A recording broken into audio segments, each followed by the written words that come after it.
bienvenidos a una nueva edición de nuestro ciclo de capacitación, minerales estratégicos, cadenas de suministro y desafíos de gobernanza en los Andes. Mi nombre es Juan Luis Damer, soy del Natural Resource Governance Institute, NRGI. Esta es una actividad organizada por NRGI con el apoyo de la cooperación alemana GIZ.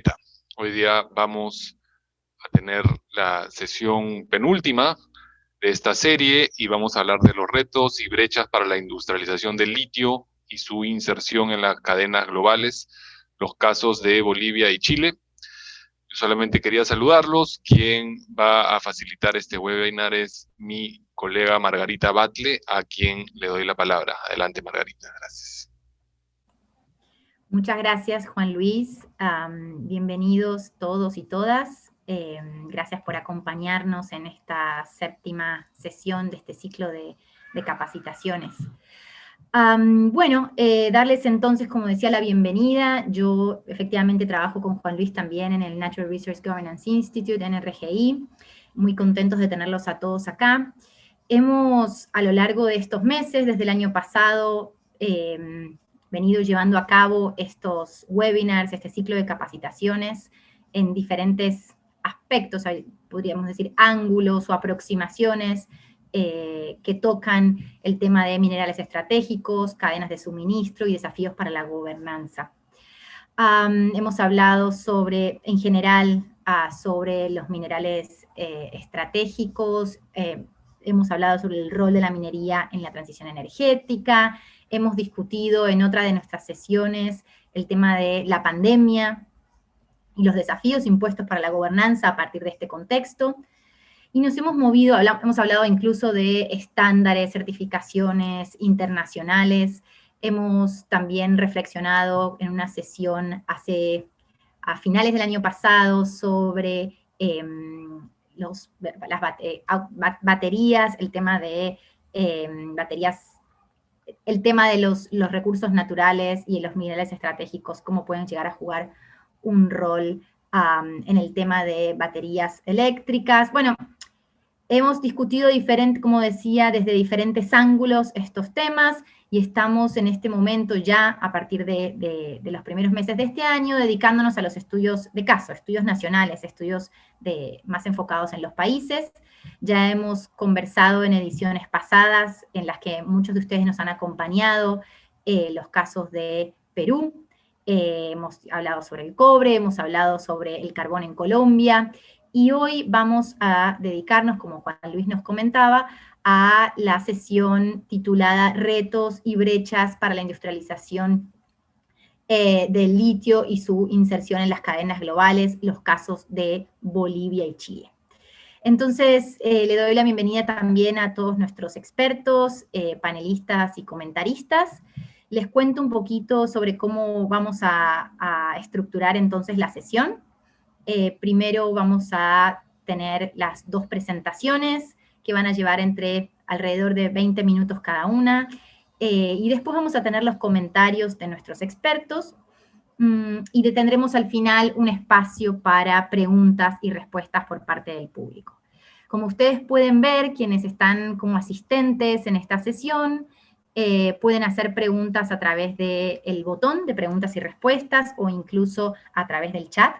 La idea es ir recogiéndolas y a medida que podamos agrupar diferentes preguntas sobre temáticas o responderlas específicamente, se irá haciendo. Así que muchas gracias por su participación, por cualquier pregunta o reflexión que quieran compartir con nosotros. Voy entonces a presentar a nuestros expertos, y de ahí entonces daremos inicio formal al evento. Bueno, nos acompaña Sandra Sánchez Calderón, administradora de empresas de la Universidad Católica Boliviana, con maestría en Ingeniería Económica y Financiera por la Universidad La Salle de México, con un diplomado en Industrias Extractivas, Vigilancia y Desarrollo Sostenible. Trabajó en el Ministerio de Hidrocarburos y en la estatal petrolera Yacimientos Petrolíferos Fiscales Bolivianos.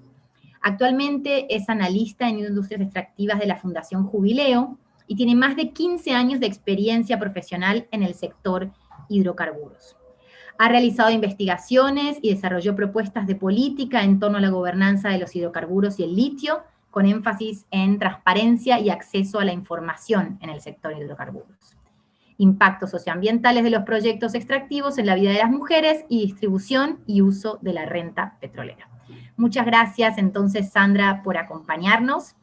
La acompañará en la segunda presentación que vamos a estar escuchando esta mañana, Telje Juric, ingeniero comercial de la Universidad Tecnológica Metropolitana, magíster en Economía Aplicada a Políticas Públicas de la Universidad Alberto Hurtado y Masters of Arts in International Political and Economic Development de Fordham University, con un posttítulo en Ecología Social y Sustentabilidad de la Universidad de Santiago de Chile. Tiene un diplomado en Industrias Extractivas, Vigilancia y Desarrollo Sostenible de la Pontificia Universidad Católica del Perú. Y se desempeñó como coordinador de programas y docente universitario en las áreas de Economía, Medio Ambiente y Sustentabilidad. Desde 2013 trabaja en la Fundación Terram como economista e investigador en las áreas de Economía y Recursos Naturales. A ti también te agradezco, Telje, por acompañarnos y ya en unos minutitos tendrán entonces los dos la oportunidad de hacer sus presentaciones. Finalmente tendremos entonces también los comentarios de dos expertos, Carlos Arce Vargas, investigador senior de CEDLA, estudió Economía en la Universidad Mayor de San Andrés, en La Paz, es especialista en temas económicos y laborales y se desempeñó como investigador titular, investigador titular de CEDLA. Es autor de publicaciones y diversos artículos sobre temas sindicales y laborales. Ha sido vocero principal del CEDLA en temas económicos, políticos y sociales. Desde 2003 fue responsable del equipo de seguimiento a la política de hidrocarburos en Bolivia, logrando varias publicaciones sobre la ley de hidrocarburos, los conflictos sociales de octubre de 2003, el referéndum del año 2004 y la nueva ley de hidrocarburos. Fue director ejecutivo del CEDLA hasta agosto de 2007. Muchas gracias entonces, Carlos, también por acompañarnos. Y finalmente nos acompaña también Daniela de Sormó. Ella va a estar haciendo junto a Carlos comentarios a las dos ponencias. Ella es economista de la Pontificia Universidad Católica de Chile, es especialista en recursos naturales. Actualmente se desempeña como directora de estudios de la empresa consultora minera Pantas. En 2010 formó Signum Box Inteligencia de Mercados, empresa consultora especializada en minerales industriales. Se ha consolidado a nivel mundial como referente de la industria del litio y desde 2019 es directora del Centro de Estudios del Cobre y la Minería.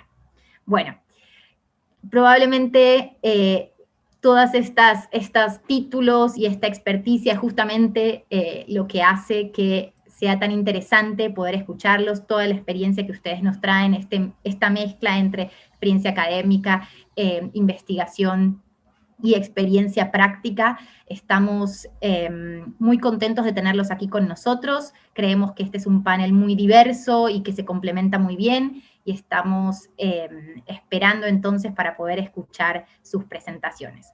Como dije, vamos a tener entonces las dos primeras presentaciones y después va a haber espacio para los comentarios. Les comento a los que se acaban de unir hace unos pocos minutos. Otra vez, vuelvo a decir entonces, pueden hacer cualquier comentario, reflexión o preguntas, tanto en el botón de preguntas y respuestas como en el chat, que vamos a estar muy a su disposición para ir respondiéndolas. Muchas gracias y entonces le doy el micrófono a Sandra. Sandra, todo tuyo. Primero, muchísimas gracias por la invitación. Feliz de poder compartir información sobre el proyecto litio en Bolivia y cuáles son sus principales retos en el futuro. Voy a comenzar con una pequeña introducción sobre el litio y su industrialización.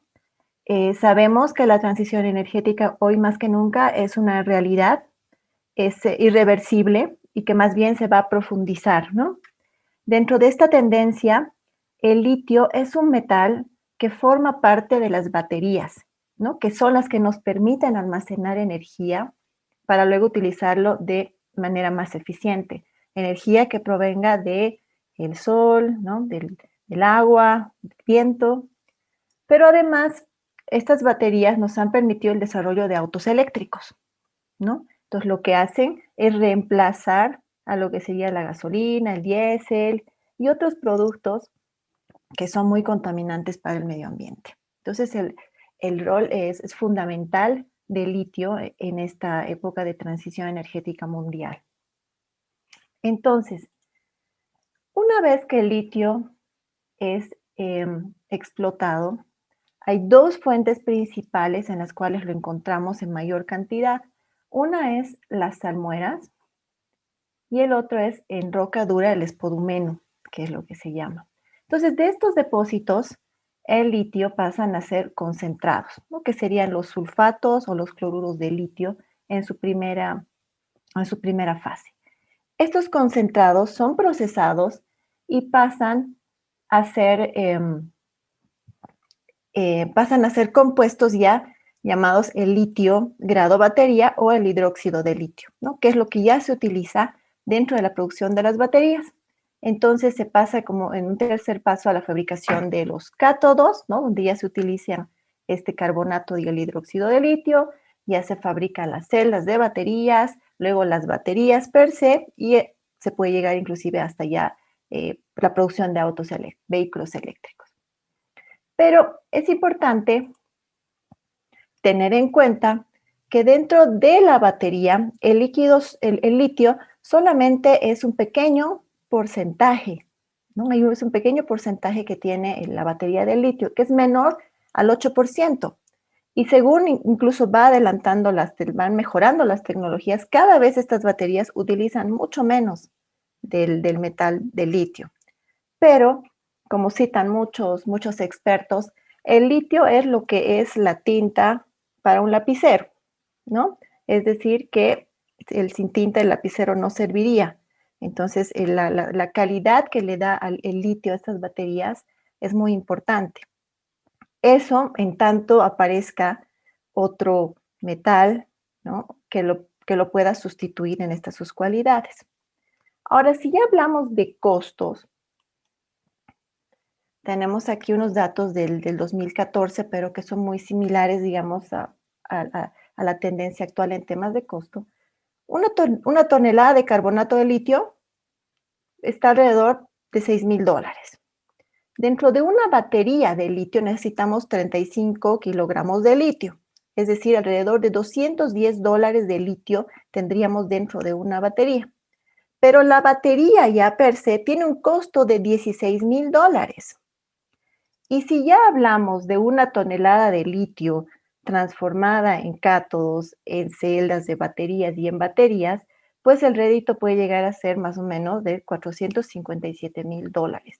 Por eso es que hablamos del desafío de llegar del carbonato de litio hasta la producción y a la fabricación de baterías, ¿no? Porque los réditos son mayores y el efecto de multiplicador en la economía puede ser muy grande, ¿no? Porque un país que vaya a traer esta industria, digamos, se van a generar muchos empleos, investigación, capacitación, regalías, impuestos. Entonces puede generarse un efecto multiplicador muy grande en el país que pueda lograr, ¿no? Este gran reto de llegar ya a tener las baterías de litio.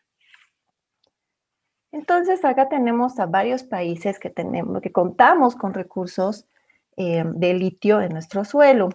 Según el último reporte del Centro Nacional de Información sobre Minerales de Estados Unidos, Bolivia tendría la mayor cantidad de recursos de litio en sus suelos, alrededor de 21 millones de toneladas métricas. Y estos 21 millones solo se refieren a lo que sería el salar de Uyuni.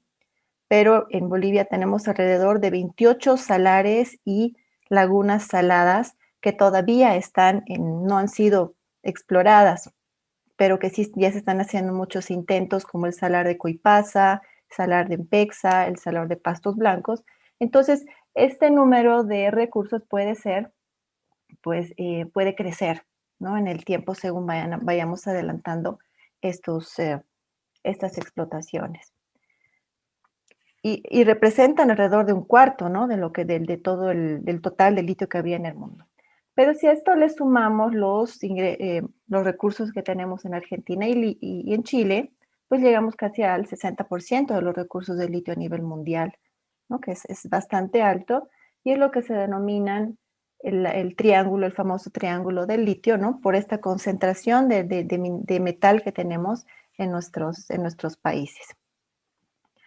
Hablando ya de tema de reservas, vemos que Chile, Australia, Argentina son los países que en la actualidad están produciendo el carbonato de litio, ¿no? Que lo exportan principalmente a la China, que es donde se están realizando la elaboración actual de cátodos y baterías.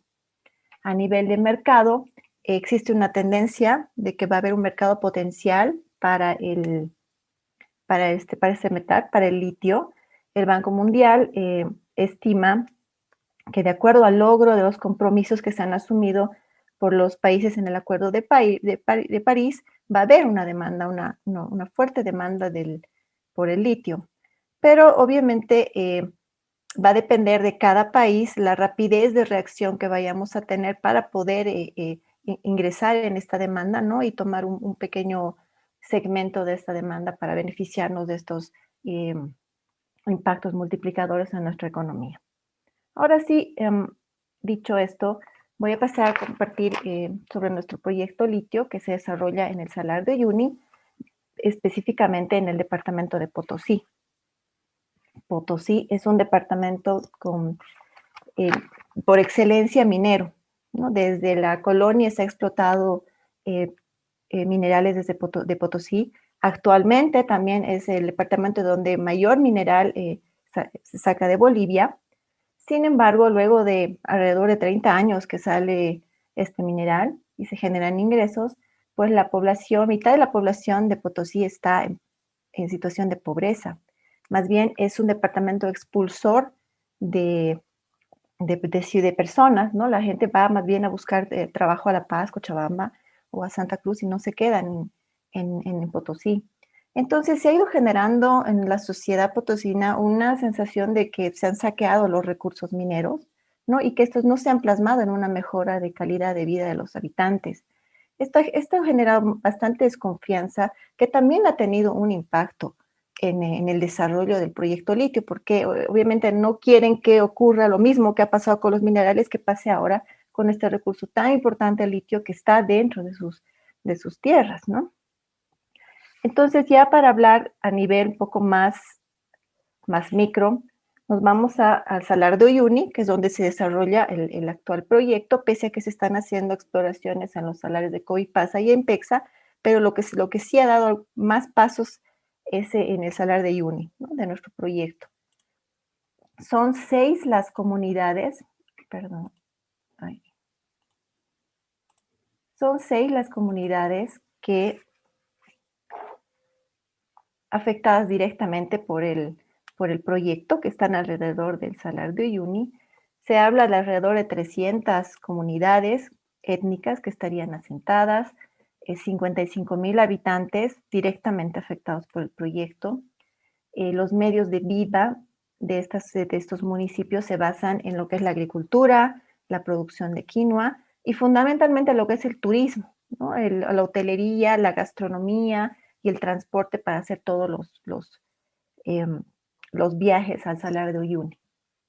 Y aquí, importante resaltar que existen 2 actores sociales relevantes, ¿no? En toda la historia del proyecto litio, que son la Federación Regional Única de Trabajadores Campesinos del Altiplano Sud, denominada FRUTCAS, en el cual están representantes de estos 6 municipios que están alrededor del proyecto, y el CONCIPO, que es el Comité Cívico Potosinista, que ya es una organización social departamental.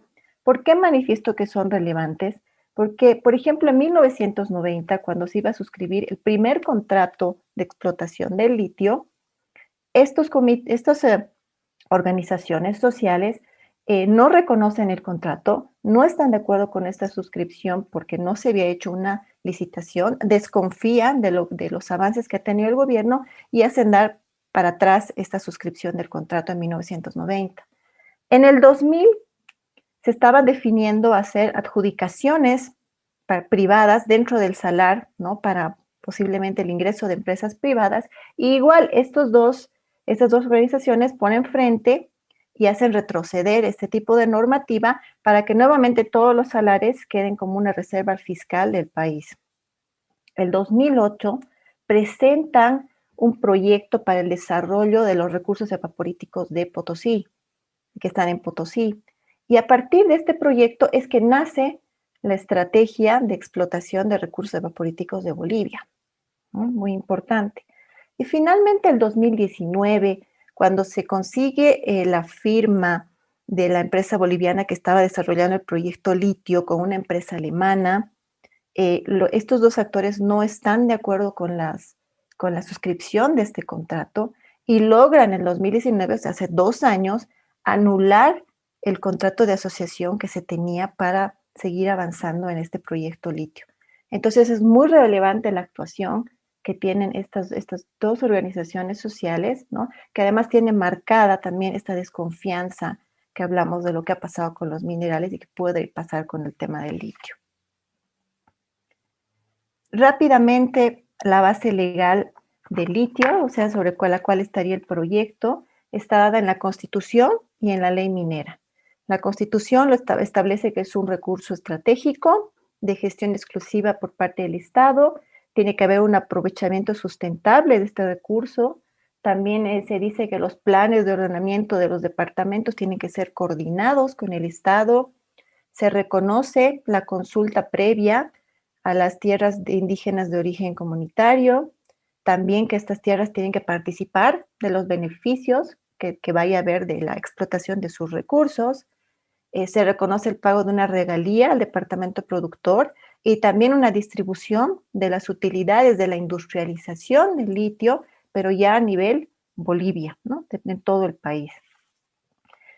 Plasmando un poco estos preceptos en la Constitución, la ley minera declara como áreas reservadas 28 salares y lagunas.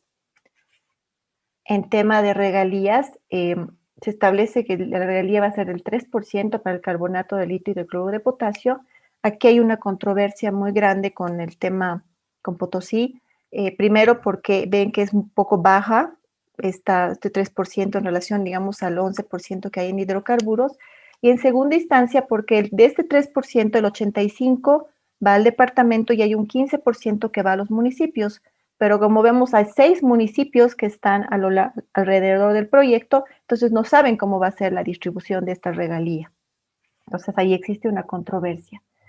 En temas de quién ejecuta toda la exploración y la industrialización, es los yacimientos del litio boliviano, la que tiene que estar en toda la cadena hasta la industrialización.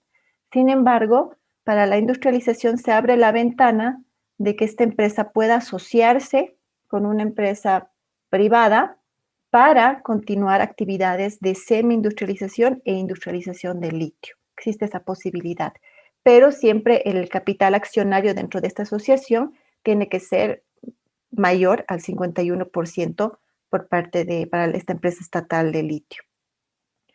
Esta empresa depende del Ministerio de Energías y Hidrocarburos, no depende del Ministerio de Minería, y la Autoridad Jurisdiccional Administrativa Minera sería la entidad que realiza la consulta previa, ¿no? Para las licencias ambientales de estos proyectos. No queda claro cuál es la entidad que estaría haciendo la fiscalización al proyecto litio, ¿no? Es como que ahí hay un vacío, que no queda claro quién lo ejecuta, quién ejecuta estas actividades. Finalmente, el tema de la consulta previa, que es un requisito para la licencia ambiental.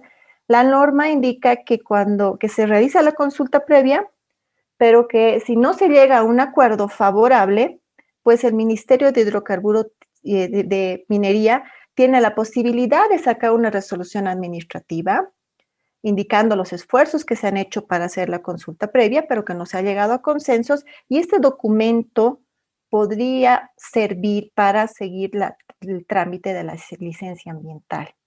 Esta forma de operar para las licencias también es lo mismo, sucede en el tema de hidrocarburos, pero en la práctica ya no está funcionando, porque ya hemos tenido un hecho en el cual igual se ha dado la licencia ambiental de esta manera, pese a no haber existido consensos en el tema de hidrocarburos para una reserva que está en Tariquía para ingresar con actividad hidrocarburífera, y la gente se ha opuesto, ¿no? Pese a que la empresa tenía el contrato firmado, había tardado 3 años en firmar un contrato con el Estado boliviano, tenía la licencia ambiental, pero comunarios, gente del municipio y gente del mismo lugar no dejaron ingresar a la empresa, y actualmente es un proyecto que se encuentra parado, ¿no? Seguramente con alguna afectación por parte de la empresa, un prejuicio a la empresa, pero vemos que en la práctica, por más de que tenemos una normativa así abierta, ¿no? Para lograr el ingreso a las empresas, en la práctica ya no se está dando, ¿no? Porque la gente no está poniendo ya muchos peros antes de que pueda dejar entrar. Entonces, acá solamente reforzar la idea de que el proyecto litio nace dentro del proyecto de minería, pero ya se está haciendo tan grande que va a necesitar que se establezca una norma específica para este proyecto, ¿no? En adelante. Ahora voy a entrar a hablar un poquito sobre nuestro proyecto, sobre lo que ha sido la estrategia, cómo se lo ha pensado y cómo se ha ido aterrizando cada una de estas etapas donde estamos hoy. Entonces, la estrategia del litio hablaba de 4 fases. La primera fase era investigación y desarrollo de nuestras lagunas y salares, hacer un pilotaje de toda la cadena de suministro en Bolivia, ¿no? En una escala pequeñita, para determinar procesos.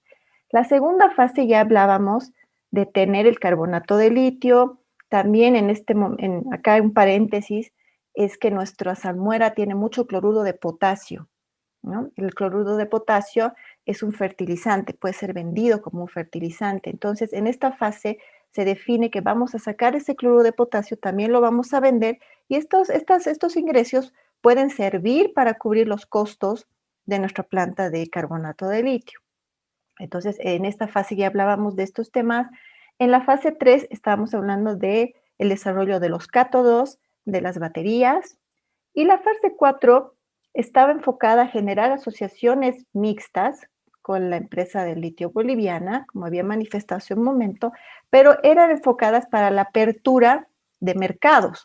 O sea, ya teníamos nuestros cátodos y nuestras baterías, y estas empresas lo que nos ayudaban era encontrar un mercado para estas baterías. Así estaba definida nuestra estrategia. ¿Qué es lo que ha pasado en la práctica? Voy a citar los hitos más importantes que han sucedido en cada año y lo que tenemos. 2012 se inaugura una planta industrial de semi-industrial de cloruro de potasio. El 2013 tenemos la inauguración de una planta piloto de carbonato de litio que se encuentra en la localidad de Llipi, más o menos a 1 hora de Uyuni. Para el 2014 tenemos la planta piloto de baterías de ion litio que se encuentra en Potosí, en La Palca, se inaugura. El 2017 inauguramos la planta industrial de cloruro de potasio, una línea de producción de alrededor de 350,000 toneladas por año. También inauguramos una planta piloto de materiales catódicos, que también está en La Palca, y un centro de investigación de ciencia y tecnología de materiales y recursos evaporíticos. Las plantas industriales de potasio están dentro del salar de Uyuni.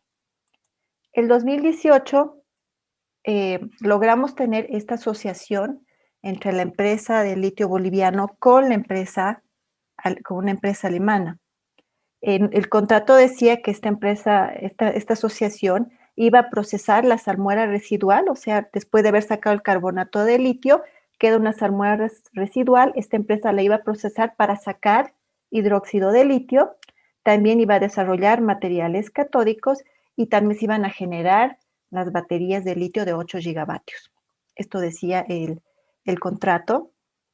Sin embargo, el 2019, como había manifestado, las organizaciones sociales no están de acuerdo, alegan el desconocimiento del contrato, desconfianza, no estar de acuerdo con lo que decían sobre el procesamiento del hidróxido de litio, y se anula este contrato. Para el 2021 está en construcción, esperamos que se concluya la planta industrial de carbonato de litio y la planta industrial de cloruro de potasio se encuentra en ajuste, ¿no? No tenemos todavía una producción industrial porque estamos ajustando el tema del cloruro de potasio. Entonces, si vemos un poco qué es lo que ha pasado con nuestra estrategia versus la práctica, sí hemos desarrollado la parte de pilotaje, ¿no es cierto? Para eso hemos contratado empresas chinas, alemanas, francesas, que han podido colaborar en el diseño de las plantas y también de la puesta en práctica de las plantas piloto. En temas de producción de sales hemos llegado al tema industrial del cloruro de potasio, pero no hemos llegado al tema de sacar de manera industrial el carbonato de litio. Sabemos que hemos definido un proceso, tenemos un proceso para sacar carbonato de litio, pero no sabemos si es el mejor proceso, ¿no? Que nos permita sacar la mayor cantidad del carbonato de litio. Eso todavía es algo que no conocemos. Y en tema de industrialización, como vemos, la asociación de las empresas ya se está dando para entrar a la industrialización, no para el mercado, como decíamos en la primera fase de nuestra estrategia, sino ahora estamos adoptando la idea de que vamos a generar una asociación para que nos ayude en la elaboración de cátodos, en la elaboración de baterías y también en la definición de los mercados. Entonces, ha habido un cambio en la estrategia que habíamos planteado. Alrededor, todas estas actividades, más o menos, estaban presupuestadas tienen un presupuesto de $900 millones. Desconocemos si es que la ejecución se ha dado de esos $900 millones o no. También a lo largo del proyecto no ha habido en ningún momento una publicación de un proyecto de factibilidad para el litio, de los estudios de mercados que se mencionan que existe para nuestros productos. Tampoco tenemos públicos estudios de cuantificación de recursos y reservas. En temas ambientales no hay los informes de consulta previa, no hay las licencias ambientales, no tenemos informes de monitoreo anual, ni informes técnicos de fluyentes, ¿no? Entonces, sí ha habido, si bien hemos tenido grandes avances, pues no ha sido transparente toda esta gestión. Y eso lo único que ha hecho es ahondar la desconfianza que ya existía, ¿no?, en la gente de Potosí, porque no se ha trabajado de forma transparente. Entonces, en el momento en el que nos encontramos ahorita, tenemos que generar las condiciones para poder allanar el camino del proyecto litio, no solo del Salar de Uyuni, sino el proyecto que se puede dar ya incluyendo los salares de Coipasa, Empexa, Pastos Grandes y otras explotaciones que se puedan dar en Bolivia. Y así subirnos a este tren, ¿no?, de la cadena de suministros. Entonces, a nivel proyecto, debemos ver nuevamente una estrategia, ¿no? La anterior ha cumplido un ciclo, hoy estamos en otro punto donde tenemos que ver qué vamos a hacer hacia adelante. Tenemos capital, cuánto falta de recursos humanos, qué nos falta en la tecnología, ¿no? De acuerdo a todos los procesos que se han avanzado, tenemos que ver una nueva estrategia. A nivel institucionalidad, igual definir claramente las instituciones, sus roles, quiénes van a hacer la fiscalización de este proyecto litio y sobre todo que no sean instituciones que sean políticas, ¿no? Con un cambio, cuando cambia la cabeza de la empresa de yacimientos de litio, empieza a cambiar el personal, entonces generar institucionalidad en estas empresas porque hay un capital humano que se está capacitando y cuando hay un recambio lo único que se hace es retrasar nuestros procesos. Y finalmente, la parte más importante es que tenemos que generar políticas, acuerdos entre Estado y sociedad organizadas. Sabemos que ya estos actores son muy importantes en el tema del litio, quieren estar inmersos, quieren saber lo que va a pasar con sus recursos, por lo tanto no podemos seguir trabajando de manera aislada y tenemos que generar estas políticas, estos acuerdos, pero incorporando herramientas de control, no solo decir vamos a hacer así, sino oye, y luego vas a controlar de esta manera que los acuerdos que estamos llegando son los que se van a dar en la realidad. Para que así todos estos engranajes, ¿no?, vayan vayan rodando de la misma forma y no nos entrampemos en nada y allanemos un camino.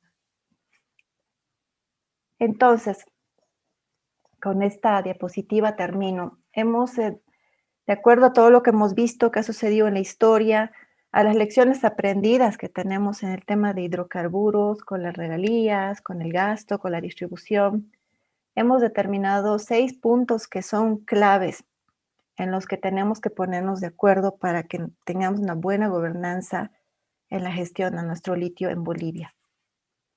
El primero es hablar sobre las condiciones previas. Nuevamente, la consulta previa, ¿no? ¿Ha sido suficiente? Generemos una consulta previa más amplia hacia localidades, hacia municipios, veamos cómo minimizamos los impactos, generemos acuerdos de cómo los vamos a controlar, cómo vamos a apoyar a las comunidades para que estos impactos se minimicen. En el tema de la asociación de yacimientos de litio boliviano y la empresa privada, hay que informar por qué ahí va a haber una asociación.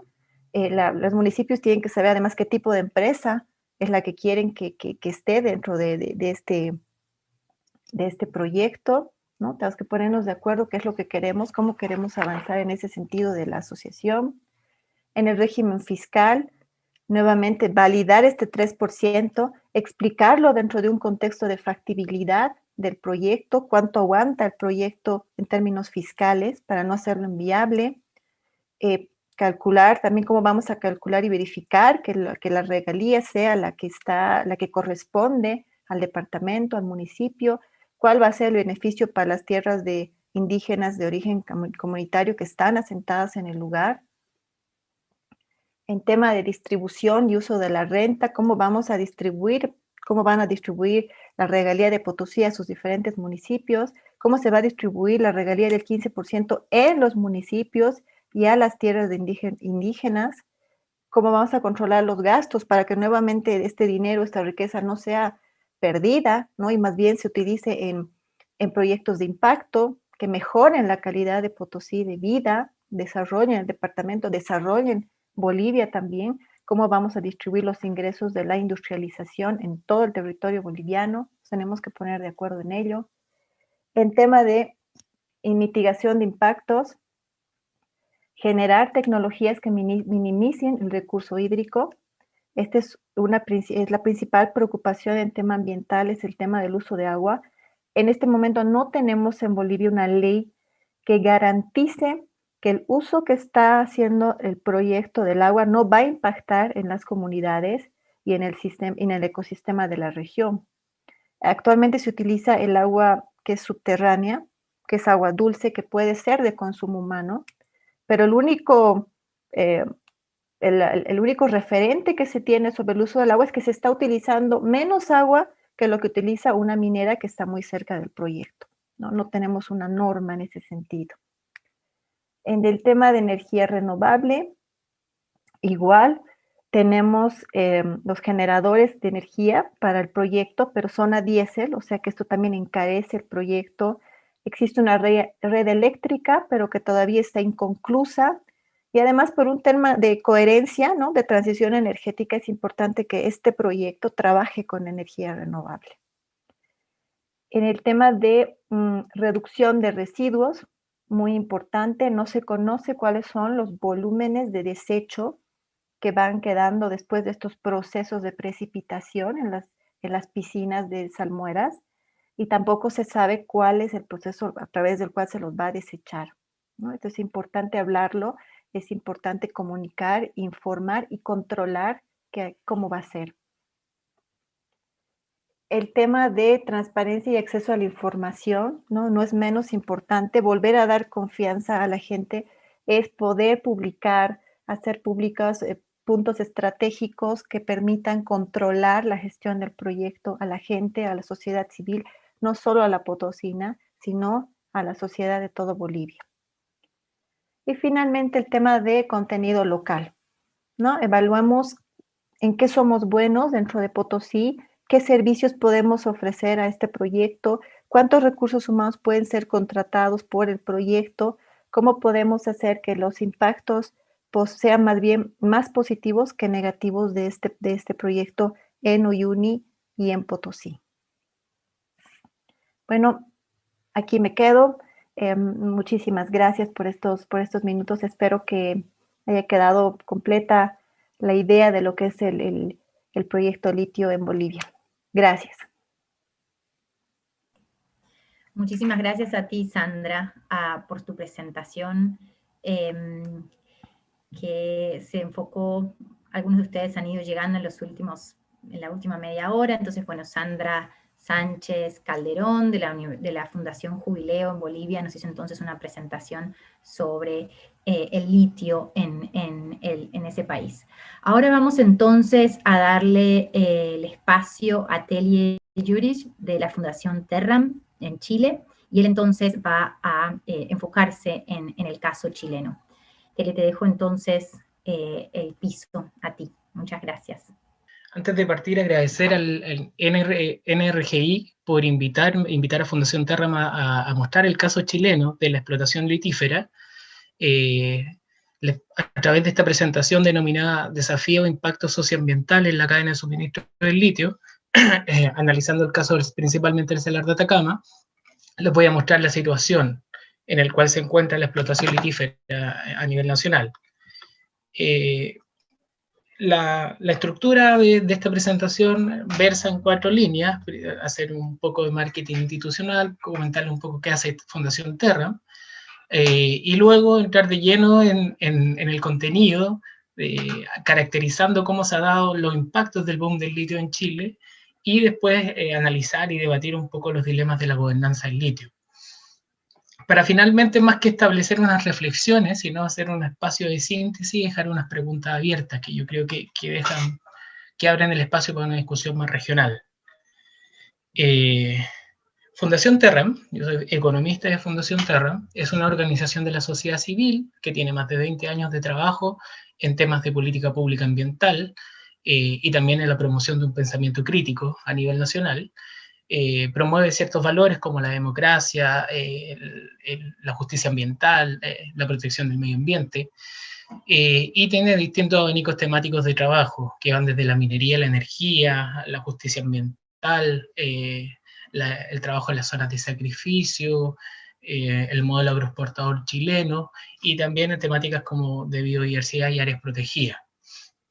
Ahora, entrando de lleno a la presentación, me gustaría que esta primera parte del contexto del boom del litio en Chile se tomen 2 ideas principales, que ya las tomó Sandra para el caso boliviano. Una es que al menos hace 30 años, hace 3 décadas atrás, se viene gestando un avance tecnológico en la energía portable, y un segundo hito que es más reciente, que es la gestación de este nuevo paradigma energético verde global, que se da en el marco de una agenda de crisis climática y de compromiso de los países de reducción de emisión, en donde se están reformulando las formas de producción, distribución y almacenamiento de la energía, y en donde además también las baterías en general y las baterías de litio en particular toman un rol estratégico. Y el sentido también de las sesiones, de mirar el comportamiento de estos insumos estratégicos.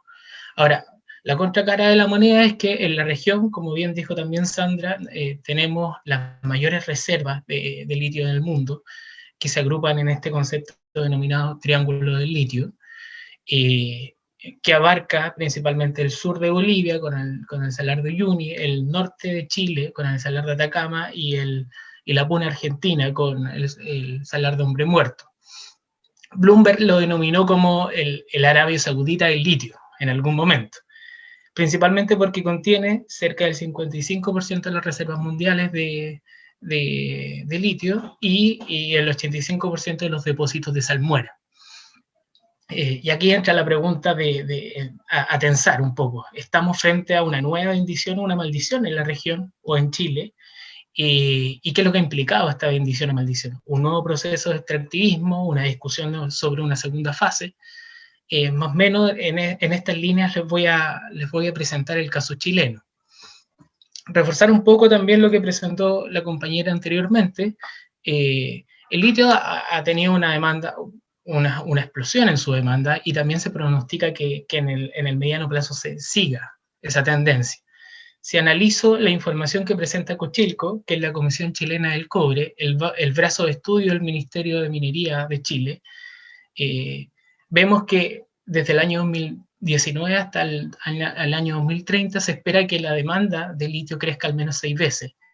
Y principalmente esta demanda se impulse por el consumo de litio para vehículos eléctricos. De hecho, esto en el año 2019 representan en torno al 32% del consumo, y se espera que llegue a representar un 80% en el 2030. Como bien dijo también Sandra, el centro gravitacional del consumo está en la región asiática. China, para el año 2019, consumió en torno al 39% representó un 39% de la demanda de litio global, y el 50% de la demanda de litio para batería. Solo 3 países en la región asiática, que es Japón, Corea del Sur y China, representan el 94% de la demanda global de litio para batería. Entonces, ese es un punto relevante a considerar, el poder de mercado que presenta la región asiática. Por otro lado, tenemos este triángulo del litio, como bien también presentó Sandra. El litio se contiene en roca, que son los minerales de pegmatita y arcilla, y también en salmuera. En ese sentido, Chile tiene unas grandes reservas de litio, de hecho las mayores reservas de litio del mundo. Tiene más de 2/3 de las reservas de litio contenido en salmuera, y alrededor de la mitad del litio de las reservas de litio globales, lo que genera una ventaja en términos económicos, una ventaja comparativa considerable. Ahora bien, como bien dije, las reservas de litio se contienen en salares principalmente en Chile. Estos salares no están muy bien estudiados, hay pocos estudios. Uno de ellos es un estudio que se realizó en 2013, el Servicio Nacional de Geología y Minería, en donde identificó 58 salares, principalmente en el norte de Chile y en la alta cordillera, por ende los denominó salares preandinos y andinos, en donde identificó que el salar de Atacama, el salar de Pedernales y Maricunga son los que presentan un mayor potencial económico, siendo el salar de Atacama el más representativo. Pero además también visibilizó la complejidad que presentan estos salares, porque se ubican en la zona norte de Chile, que es una zona extremadamente árida, donde está uno de los desiertos más áridos del mundo, que es el desierto de Atacama, y donde además albergan o se ubican en las cercanías de distintas áreas de conservación o áreas protegidas, y en donde también habitan distintos pueblos originarios. Así el caso del salar de Atacama, que es el epicentro de la explotación litífera en Chile. El salar de Atacama es el reservorio más grande de litio en el mundo, posee unas altas ventajas comparativas, la mejor tasa de evaporación del mundo y la mejor relación de litio y magnesio, una alta presencia de litio en salmuera y una baja participación de magnesio. Pero también, y acá va el contrapunto, alberga importantes ecosistemas y objetos de conservación. Existen sitios Ramsar, por ejemplo, como el sistema hidrológico Soncor, y también hay una reserva nacional de flamenco, que el objeto de conservación son los flamencos. Que no tan solo eso, sino que esta reserva también es uno de los principales focos de visitación turística en el país. Además, en las cercanías del salar habitan distintos pueblos originarios, como los Aymara, los Quechua, los Coya, y principalmente los pueblos atacameños, que son los pueblos de Ilicanantay. Y aquí es donde se concentra gran parte de la explotación litífera nacional, donde están las dos principales empresas, que es Albemarle y SQM. Entrando de lleno ya en la explotación litífera, mencionarles que las primeras identificación, principalmente los primeros hallazgos de litio en Chile se dieron en el salar de Atacama en la década de los 60. Por lo mismo, por esta importancia, una empresa del Estado, que es la Corfo, la Corporación de Fomento Productivo, constituyó derechos de pertenencia en el salar por esta mirada estratégica. Posteriormente, y ante los usos nucleares que tuvo el litio, en el año 79 se declaró como un mineral estratégico de interés nacional, Posteriormente esto se complementó con la Constitución del 80 y se declaró que el litio era un mineral no concesible.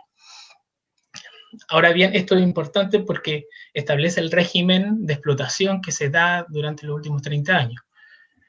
Es importante tener presente que previo al año 79, a que fuera declarado un mineral estratégico, sí se establecieron ciertas concesiones de explotación litífera, pero estuvieron en manos de empresas del Estado. Como bien mencioné, Corfo constituyó distintas pertenencias mineras en el Salar de Atacama. La Codelco, la famosa Codelco, también constituyó pertenencias mineras en el Salar de Pedernales, y Enami, la empresa nacional de minería, en el Salar de Maricunga, que son estos 3 salares que tienen el mayor potencial técnico-económico. En particular, en el Salar de Atacama, Corfo realizó ciertos contratos de proyectos y contratos de arrendamiento con terceros, con privados, para explotar el salar. Y se gestaron ciertas empresas público-privadas en la década de los 80, que son las que les voy a pasar a presentar. Por ejemplo, la primera fue la Sociedad Chilena del Litio, que se creó en la década de los 80, una sociedad que estaba constituida por una participación de Corfo y también de Food Mineral, que es una empresa latinoamericana. Corfo aportó a esta sociedad con las pertenencias mineras y con una cuota de explotación que está en torno a los 200.000 litros de 200.000 toneladas de litio metálico equivalente. Disculpen. La empresa norteamericana aportó a esta sociedad con la valorización del conocimiento y la tecnología para la explotación de litio. La Sociedad Chilena del Litio inició operaciones de explotación litífera en el salar en el año 84. Durante el año 84 hasta el año 2015 existieron distintos espacios en los cuales se modificaron la estructura societaria de esta compañía, en donde entró, por ejemplo, en el año 2004 Rootwood. Posteriormente, en el año 2014, Rootwood se fusionó con Albemarle, y en el año 2015 Albemarle tiene el control completo de la compañía. O sea, de una empresa público-privada con una alta participación del Estado pasó a ser una empresa privada controlada por Albemarle. Ese es un punto importante. Y el otro punto también relevante es que en el año 2016 se estableció un nuevo modificación al contrato original que establecía una cuota de 200.000 toneladas de litio metálico equivalente, y se autorizó una nueva cuota de extracción adicional al remanente que les quedaba a la fecha, de 540.000 toneladas de litio metálico equivalente, lo que proyectó una explotación del litio, o sea, aumentó el nivel de explotación y lo proyectó hasta el año 2044. Ese es un punto relevante. Por otro lado, está la otra empresa que funciona en el salar, o que opera en el salar, que es el MinSal, la Sociedad Minera del Salar de Atacama, que es una empresa que se crea en el año 86, conformada por Corfo también, y por otras empresas como Amax y Molimet, en donde nuevamente Corfo pone a disposición de la sociedad pertenencias mineras y una cuota máxima de explotación que está en torno a los 180.100 toneladas de cobre. Y ahora, entre el año 86 y el año 93 pasa lo mismo. Suceden distintos cambios en la estructura societaria. En el año 93, que es un punto importante, ingresa SQM a la estructura societaria y se establece una nueva, a esta cuota de explotación, que son los 180.000 toneladas de litio metálico equivalente. Se les pone un plazo de explotación, que es el 2030. Ese es uno de los puntos importantes de esta modificación contractual que se da en el alero del ingreso de SQM al MinSal. Ahora bien, entre el año 95 y a la fecha, se empieza a gestar la era SQM. En el año 95, SQM, por una operación de bolsa, compra las acciones de Corfo y se queda con el 100% de la propiedad de MinSal. En el año 96, recién en el año 96, inicia operaciones de explotación litífera. Principalmente, ambas empresas principalmente producen carbonato de litio, Ahora es importante tener presente quién es la SQM que se apropió de esta empresa que inicialmente era público-privada. La SQM es una empresa que se creó en el año 68 con el fin de organizar la licaía industrial del salitre a nivel nacional. Posteriormente, en el gobierno de la Unidad Popular, en el año 1971, se nacionaliza y queda en manos de Corfo, la empresa del Estado, Corfo.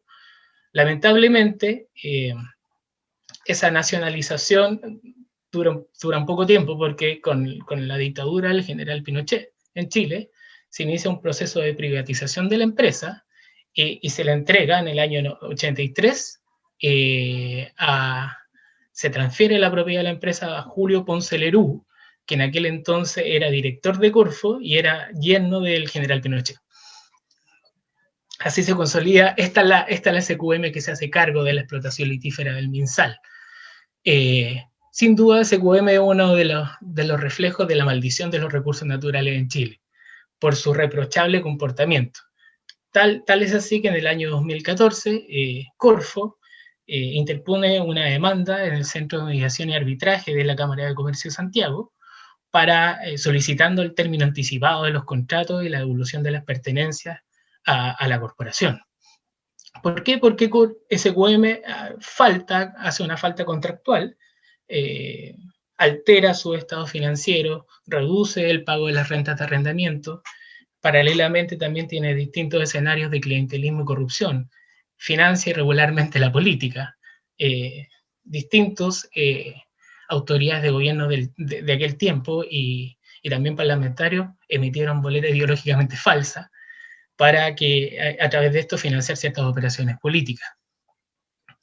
También en el año 2016, Corfo nuevamente interpone una demanda por incumplimiento de contrato, aludiendo que SQM vulnera los estados de derecho en el salar. ¿Qué es lo que hace SQM? Desde la década de los 90 a esa fecha, solicita concesiones mineras que se superponen sobre las pertenencias litíferas que tiene Corfo en el salar. Y además también en las cercanías de estas pertenencias solicita derechos de agua, con el afán de bloquear la participación de terceros cuando se le acabe la cuota de extracción o posteriormente al 2030. A pesar de todo esto, en el año 2018, después de 5 años de arbitraje, se establece una conciliación entre Corfo y SQM. Esa conciliación se expresa en un nuevo contrato de modificaciones al contrato de arrendamiento, en donde se incorporan nuevas cláusulas de regalía, nuevas cláusulas se ponen ciertas cláusulas para agregar valor al 25% de la producción de Corfo, entre otros temas, pero se premia a la empresa aumentando su cuota de extracción. Al remanente que le quedaba a la fecha, que eran cerca de 64.000 toneladas de litio metálico equivalente, se le adhieren 350.000, lo cual genera una alta controversia, obviamente, sobre todo en las comunidades locales. Ahora bien, entrando en los temas de debate de los dilemas de la gobernanza del litio, me gustaría establecer 3 líneas importantes. Una, que es importante revisar cuáles son los impactos socioambientales de la explotación litífera. Otra tiene que ver con la discusión de la política pública litífera, la política del litio y la gobernanza de los salares. Y por último, tensar un poco el proceso industrial truncado que se ha vivido en Chile. Contarles que, como dije anteriormente, la explotación litífera se da en un espacio con una alta estrechez hídrica, que es el norte de Chile. Para la producción litífera nacional se utiliza un alto consumo de salmuera y también de agua dulce y agua salobre. Muchos entendidos técnicos hablan de que la minería del litio es la minería del agua. De hecho, hay un dato que siempre ronda a nivel nacional, que por cada tonelada de litio se evaporan cerca de 2 millones de litros de agua, que no es menor. Un punto importante de eso es que la industria del litio utiliza aguas que no se van a renovar. De hecho, la recarga de los acuíferos que están en el salar, su última recarga sustantiva se dio hace 17.000 años atrás, en condiciones geológicas y climáticas distintas. Por ende, estas aguas que está consumiendo la minería principalmente afectan irreparablemente el balance hídrico que tiene el salar, el delicado balance hídrico. Sumado a esto, acá les muestro el cuadro, los derechos de aprovechamiento subterráneo en el salar de Atacama, el 94% de los derechos de aprovechamiento de agua están en manos de la minera. El salar ya presenta ciertos escenarios de estrechez. De hecho, el sector este, donde está el sector de Tilopozo y Pajonales, ya hay una estrechez bastante alta. De hecho, la demanda de agua supera 6 veces la oferta. Sumado a todo este contexto complejo hídrico, también nuevamente sale a la palestra SQM con una reprochable conducta ambiental. A la fecha ya suma 2 infracciones otorgadas por la Dirección General de Agua, en donde se establece que ha hecho uso de exploración de agua no autorizada, de agua subterránea no autorizada, y también tiene una infracción por la Superintendencia de Medio Ambiente, por no respetar lo establecido en su resolución de calificación ambiental o permiso ambiental, no sé, de manera más genérica, en donde se alude que malversa los sistemas de monitoreo, extrae más salmuera de lo permitido, afecta flora nativa, como los bellotos, etc. Otro punto importante también, dice relación que, como dije, en las cercanías del salar habitan distintas comunidades. Dentro de estas, unas que han generado bastante tensiones es el pueblo de Licanantayo, el pueblo atacameño, que se organiza en el Consejo de Pueblo Atacameño, el famoso CPA, que ha sido uno de los actores relevantes en resistir y visibilizar los impactos de la minería. Esta tensión o conflictividad, si la sintetizo, se podría tomar 2 líneas. Una, vinculada a que gran parte de las operaciones litíferas no ha tenido participación ciudadana ni consulta indígena, por distintos motivos. Porque cuando se iniciaron estas operaciones mineras, aún no existía normativa ambiental, ni tampoco se había implementado la consulta indígena. Si recordamos, una comenzó en el año 84, que fue la Sociedad Chilena del Litio, y MinSal en el año 96. La normativa ambiental en Chile, la Ley General de Bases Ambientales se crea en el año 94, y los estudios de impacto ambiental se empiezan a desarrollar a partir del año 97, que es donde hay participación ciudadana. Y la segunda parte tiene que ver con lo que les mencionaba anteriormente, con los impactos, las afectaciones al salar. O sea, el salar es una fuente viva para esta comunidad. Estos 2 nuevos contratos del año 2016 con Albemarle y del año 2018 con SQM ha tenido distintas resistencias, porque aumentan los niveles de explotación y por ende la intensidad del uso del salar, que ya está bastante debilitado, como les mencionaba anteriormente.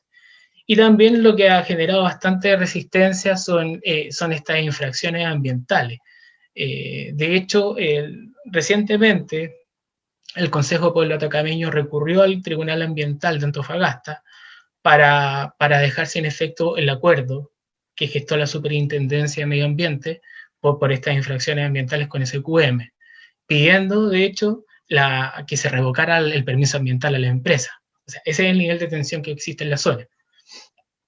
Un organismo nacional, que el Instituto de Derechos Humanos, revisó este problema e identificó que se están vulnerando derechos. Identificó que se vulnera el derecho a la participación en la consulta indígena, el derecho a la propiedad indígena, el derecho a vivir en un medio ambiente libre de contaminación, el derecho al agua, etc. Otro de los puntos de discusión nacional, considerando que durante el 2013, 2014, 2015 estaban todas estas conductas reprochables, el fraude al fisco, el financiamiento irregular de la política, y además de esto, se proyectaba que la demanda de litio iba a seguir creciendo. El gobierno de la expresidenta Bachelet establece en el año 2014 una Comisión Nacional del Litio, que lo que busca es analizar esta problemática. ¿Y cuál es el resultado de su análisis? Que en Chile existe un claro problema de gobernanza sectorial. Dentro de esos problemas aluden que hay una baja participación del Estado en el control de la explotación del litio, una institucionalidad fragmentada, no hay una estrategia clara sobre la recaudación de renta. Tampoco aluden que la industria del litio es una isla, que tampoco genera encadenamientos productivos. Todo eso genera un contexto político en el cual surge una política del litio y gobernanza de los salares en el año 2016, que genera una agenda de corto y de mediano y largo plazo.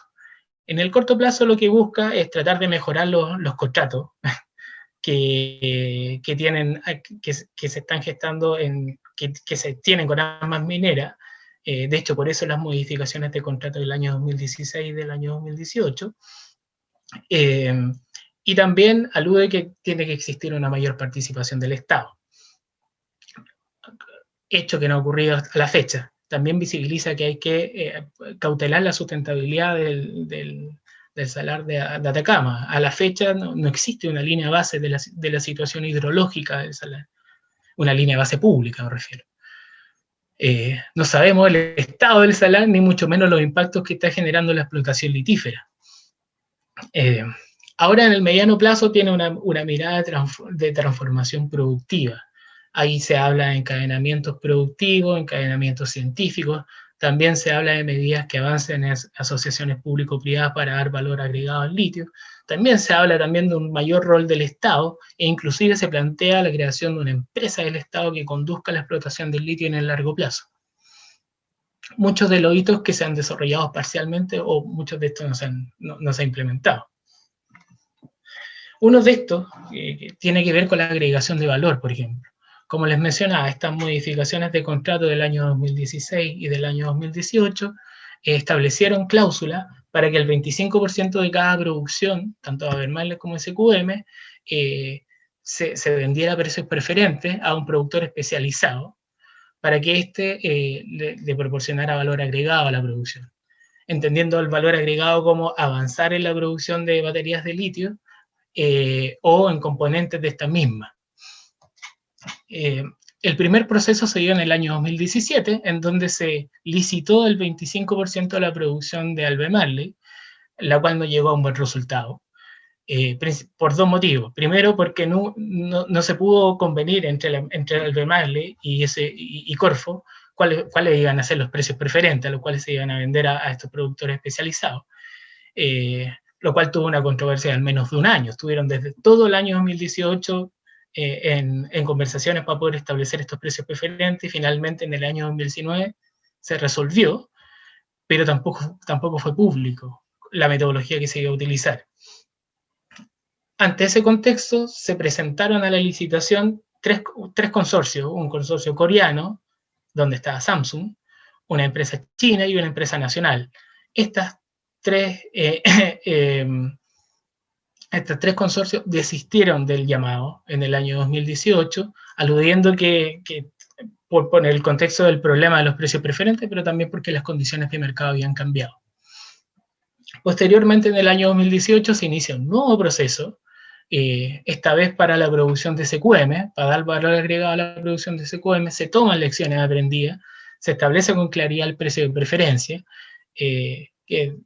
que en realidad se establece del volumen exportado de SQM, se toma el 20% de los precios más bajos y se saca el promedio de los últimos 6 meses. La licitación no tiene una alta convocatoria. Finalmente, a mediados del año pasado, se adjudica una empresa nacional, que es Nanotech, que se dedica a la producción de nanopartículas de cobre. Trata de ampliar su estructura productiva y presenta un proyecto para producir nanopartículas de litio para baterías, y ese es el proyecto adjudicado. Pero que en cierto modo, si bien es un avance, pero no representa un salto cuántico en la cadena de valor del litio. Por otra parte, y ya cerrando la presentación, en el contrato del 2018, en la modificación del contrato del 2018 de SQM y Corfo, también se establece una cláusula para aportes en investigación y desarrollo. Esos aportes de SQM se plantean para la creación de un Instituto Chileno de Tecnologías Limpias, para fomentar la investigación y desarrollo en el país. Es uno de los montos más grandes, de los aportes más grandes para investigación y desarrollo.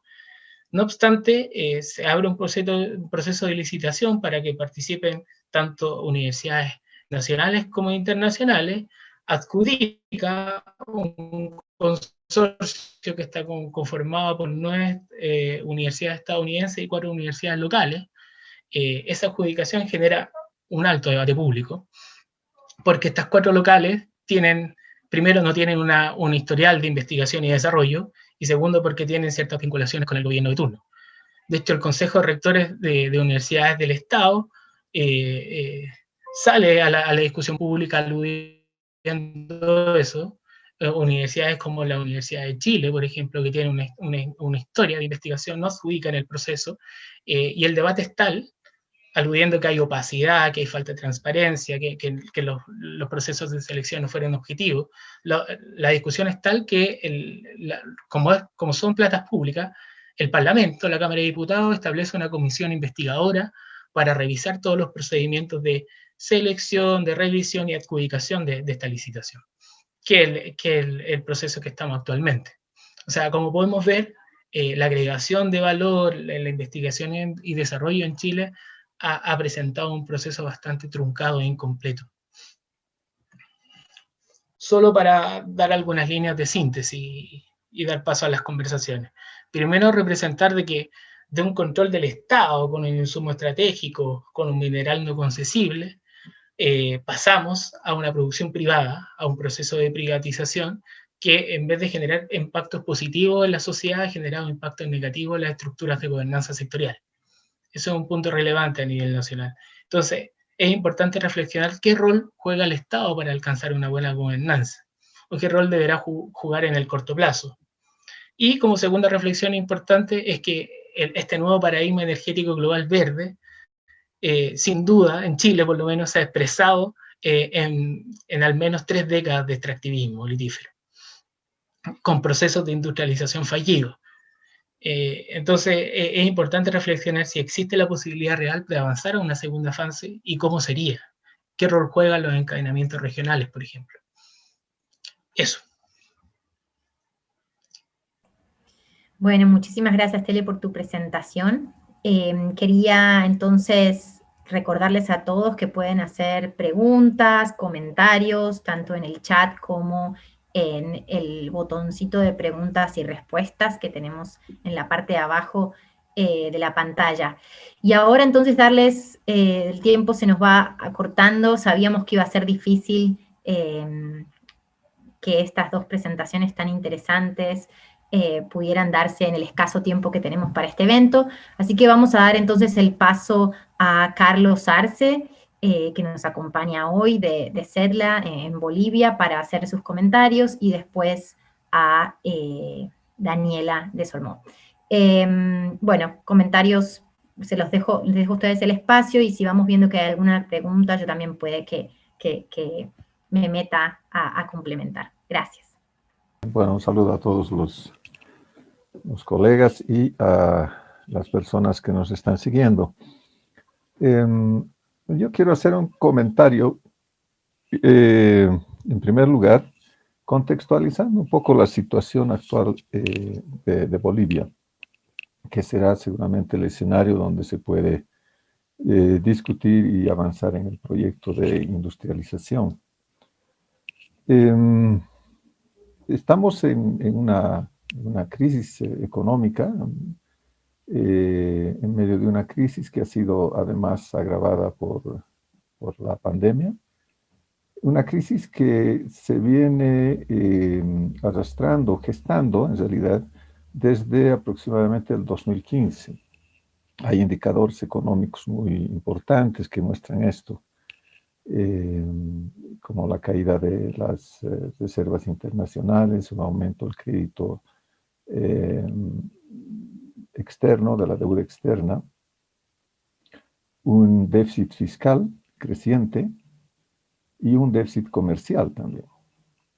Ahora, en este escenario de crisis que, como digo, se ha ido agravando y no tiene visos de solución en el futuro más inmediato, En el medio de este escenario, un elemento central es la caída de las exportaciones y de la producción de gas natural. Entonces, Bolivia tiene, y el Estado, una elevada dependencia de la exportación de materias primas, pero en particular del gas natural desde hace más de 20 años. La bonanza que ha tenido el Estado, con grandes ingresos, etcétera, que ha permitido impulsar proyectos como el de litio, por ejemplo. Sandra mencionaba un presupuesto de 900 millones de dólares. En proyectos de industrialización del gas hay otra cantidad importante, plantas enormes con costos elevados. Esta restricción fiscal, entonces, está poniendo un escenario de enormes dificultades para enfrentar proyectos tan importantes como el de litio. Ahora bien, la política del gobierno, de los gobiernos anteriores, ha sido esencialmente rentista, es decir, no ha impulsado, aunque ha planteado proyectos de industrialización, no los ha enfrentado de manera correcta. Hay muchísima discusión acerca de la utilidad de las cosas que se han hecho. Pero además ha tenido una compulsión muy grande esta política para fundamentalmente generar ingresos fiscales. Es decir, el leitmotiv de estas políticas ha sido conseguir recursos fiscales. Entonces, en torno a eso, en realidad, ha generado estos proyectos, incluido el de litio, yo me animo a decir. Es decir, no es auténticamente una propuesta ligada a un cambio de matriz energética, a subirse al tren de la transición energética, etc. De hecho, vamos a ver, en el proyecto no hay mucho de eso como objetivo. Es fundamentalmente el lograr ingresos fiscales. Y esta estrategia se ha lanzado junto con otras, por ejemplo, el impulso a la producción de biocombustibles, que tiene efectos muy importantes sobre la expansión de la frontera agrícola, etcétera, o la producción de hidroelectricidad con represas en la frontera con Brasil, que son muy cuestionadas por sus impactos ambientales y sociales. Entonces, este proyecto en realidad ha sido inscrito en ese mismo camino y ha tenido un problema esencial que ha sido la opacidad, es decir, una falta absoluta de transparencia. En una década se han ido modificando líneas maestras, digamos, de esta estrategia. Y se han repetido algunos argumentos que también sirvieron para impulsar la explotación acelerada y la explotación acelerada de gas natural. ¿Cuál ha sido el argumento central? Tenemos las reservas más grandes del mundo y por tanto tenemos todo el tiempo para ingresar a este mercado. Entonces podemos darnos ese lujo porque cuando entremos al mercado nosotros vamos a mandar, digamos, establecer las líneas fundamentales de precios, etcétera, de los productos. Y eso lo ha repetido públicamente el gobierno. Por eso es que el primer proyecto, las primeras presentaciones, aludían a 100 millones de toneladas como reserva de Bolivia. Y solo hace un par de años ha sido, digamos, sometida a un estudio, contrató a una consultora que estableció estos 21 millones que mencionaba Sandra. Y que la OSGS también las repite. Entonces, el criterio fue ese. Tenemos tantas reservas que podemos nosotros darnos el lujo de esperar y probar una experiencia nacional. Entonces, ahí el segundo tema es que debería ser un proyecto 100% nacional. Y en las fases se había establecido que la producción de materias primas, de sales básicas, debería estar a cargo totalmente del Estado. Y solamente cuando se ingrese a la fase de producción de baterías, se podría admitir la presencia de capital extranjero.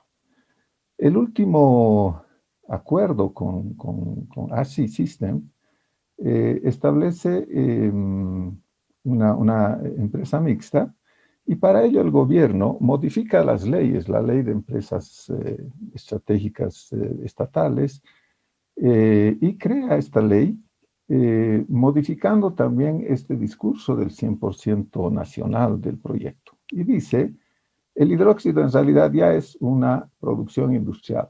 Entonces, por tanto, podemos abrirnos a la participación de una empresa extranjera, privada, en la producción de hidróxido de litio, cuando todo el proyecto giró en torno a la producción de carbonato de litio por parte del Estado. Ahora, ¿por qué se da esto de manera tan apresurada? Y vamos a ver algunos elementos del contrato y de los estatutos de esta empresa mixta.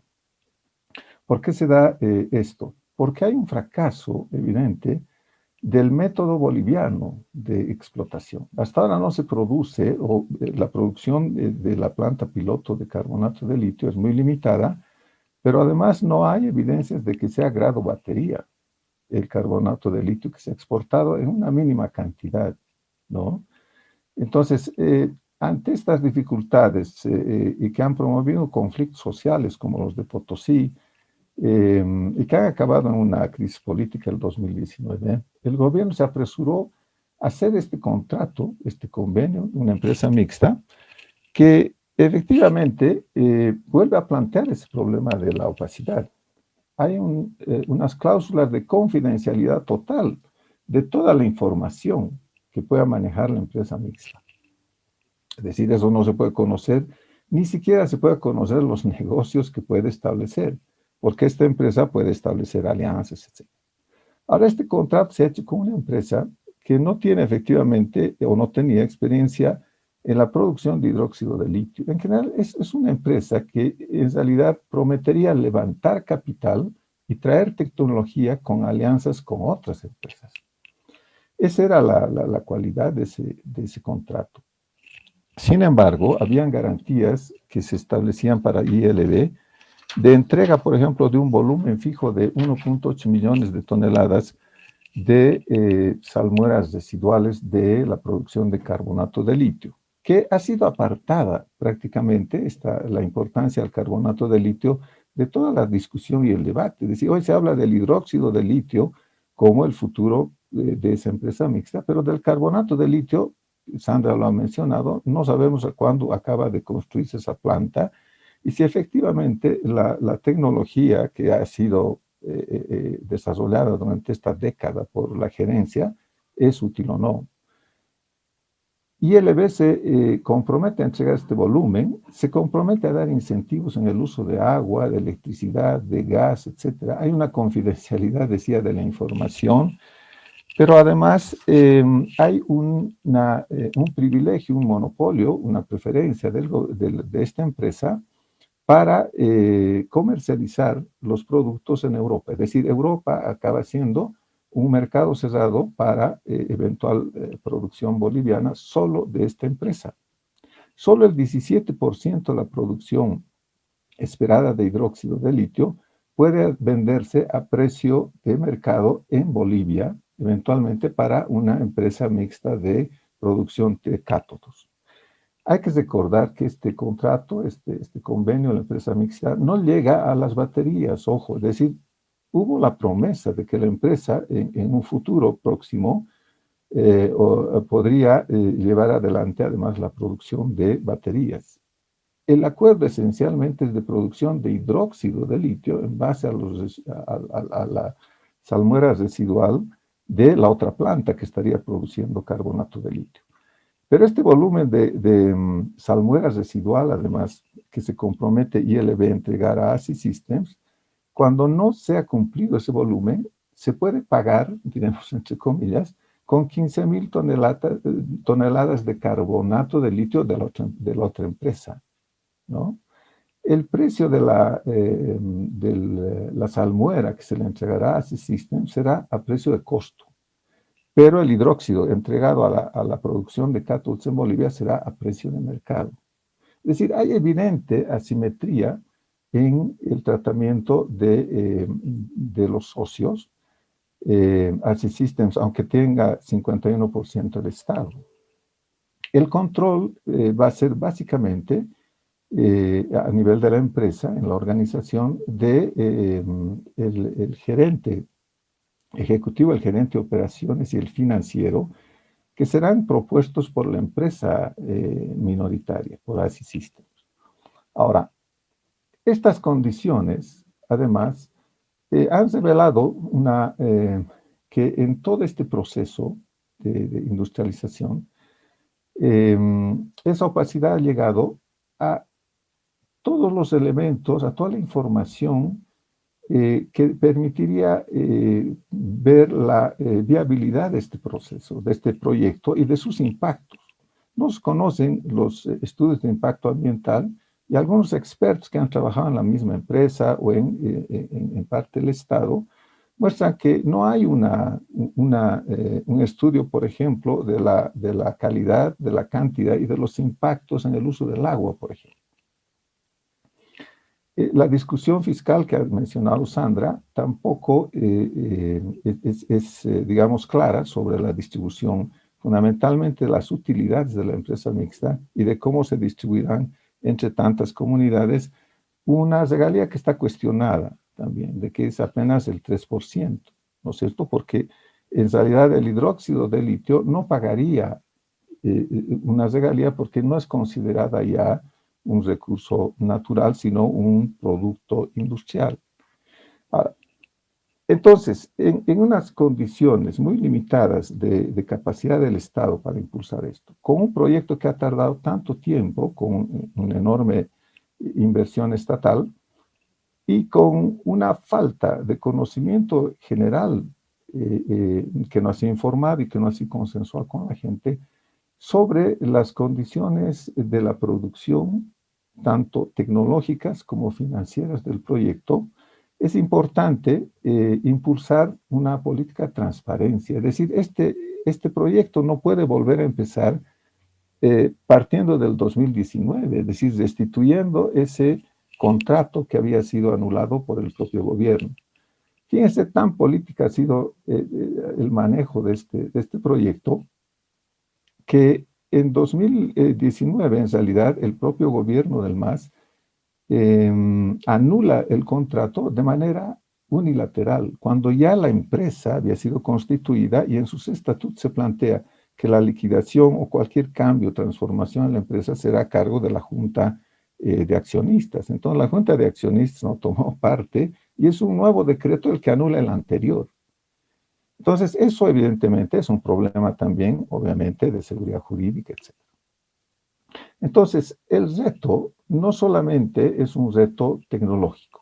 Sandra ya ha mencionado que hay una dificultad, hay un problema en la concentración de litio en la salmuera de Uyuni y la elevada presencia de magnesio fundamentalmente. No hay un desarrollo científico-tecnológico en Bolivia.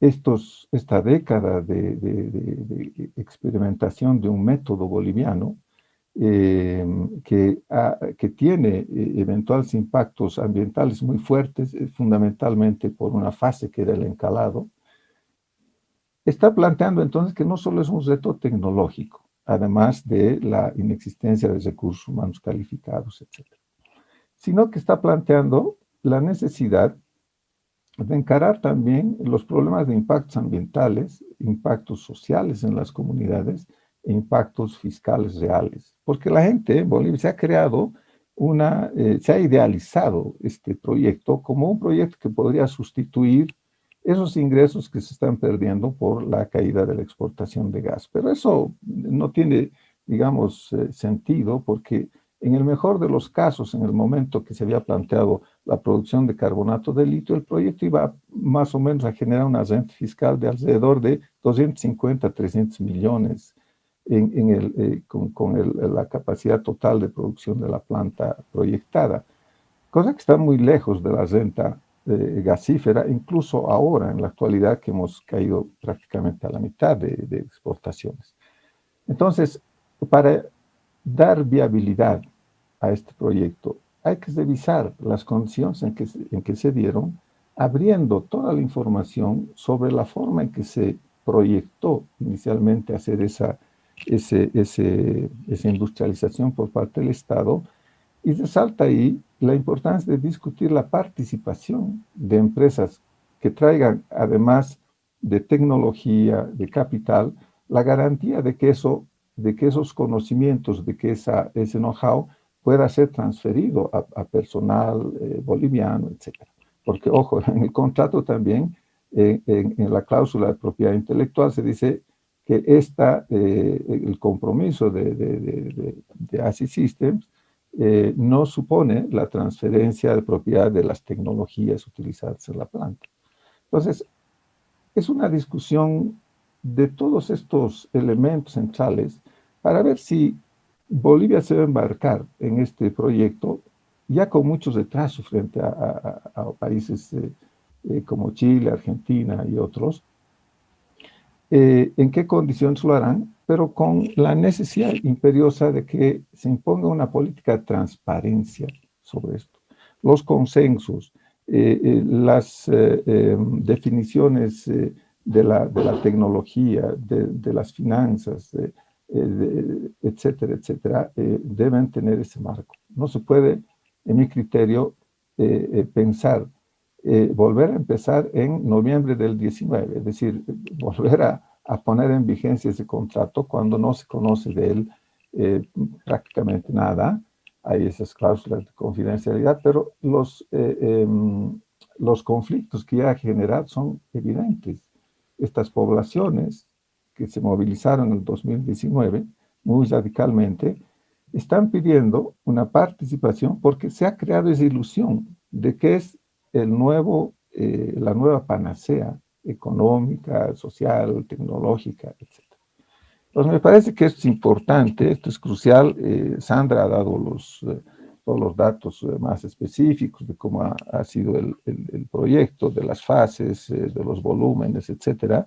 Pero creo que la discusión de estas perspectivas que nos da este contexto muy delicado de crisis, y segundo, la posibilidad de que este proyecto efectivamente avance en industrialización y tenga un impacto importante en el país, requiere esa transparencia, abrir la información sobre el proyecto inicial y sobre el contrato, particularmente con esta empresa alemana.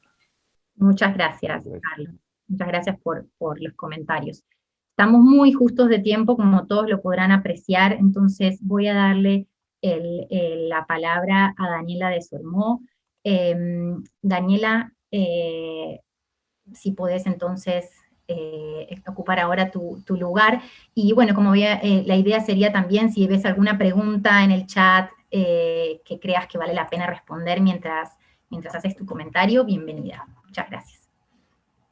Muchas gracias, Margarita. Y bueno, en primer lugar quería agradecer a la NRGI por esta invitación, este panel. Claramente es un momento súper crítico en el que estamos hoy día y este tipo de discusión realmente es un aporte. Así que muchas gracias. Veo que, claro, no tengo mucho tiempo, pero un poco me quiero centrar en 4 temas, lo que quería plantear ahora. Primero, referirme con respecto a que el litio no es el nuevo petróleo. Después quisiera hablar sobre el tema del valor agregado.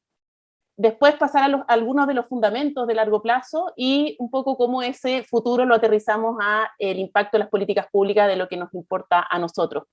Entonces, bueno, viendo que el litio no es el nuevo petróleo, me recordaba ahí, se comentó durante la sesión que efectivamente en algún minuto se habló de que Chile, Argentina, Bolivia serían el nuevo Arabia Saudita y que en el fondo iba a haber una transición completa hacia lo que es la electromovilidad y el litio iba a reemplazar al petróleo. Y vemos que eso no ha sido así y la verdad es que tampoco creemos que eso vaya a ser.